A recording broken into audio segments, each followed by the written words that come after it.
चंद्रपूरनंतर नवी मुंबईच्या पावसाकडे येऊयात। नवी मुंबईत मुसळधार पाऊस सुरू आहे। तुर्भेमधल्या मॅप्को मार्केट हा परिसर संपूर्ण जलमय झालेला आहे। रस्त्यांना नदीचं स्वरूप प्राप्त झालंय, त्यामुळे या साचलेल्या पाण्यातून वाहन चालकांना जाताना नाहक त्रासही सहन करावा लागतोय। तुर्भेच्या मॅप्को मार्केट परिसर हा जलमय झाल्याचं आपण पाहू शकतो।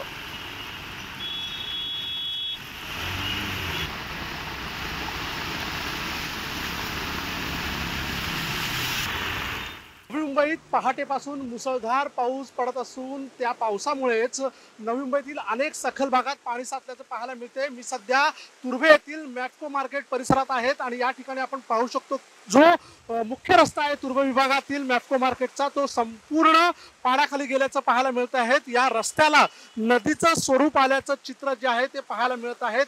गुडघाभर पाणी जे आहे या संपूर्ण रस्त्यावरती साचलेलं पाहायला मिळत आहे। अनेक वाहनं देखील या पाण्यामुळे बंद पडताना आपल्याला पाहायला मिळत आहेत। एकूणच मोठ्या प्रमाणावरती नवी मुंबईतील सखल भागात या ठिकाणी पाणी साचल्याचं चित्र जे आहे ते पाहायला मिळत आहे। सिद्धेश म्हात्रे, साम टीव्ही, नवी मुंबई।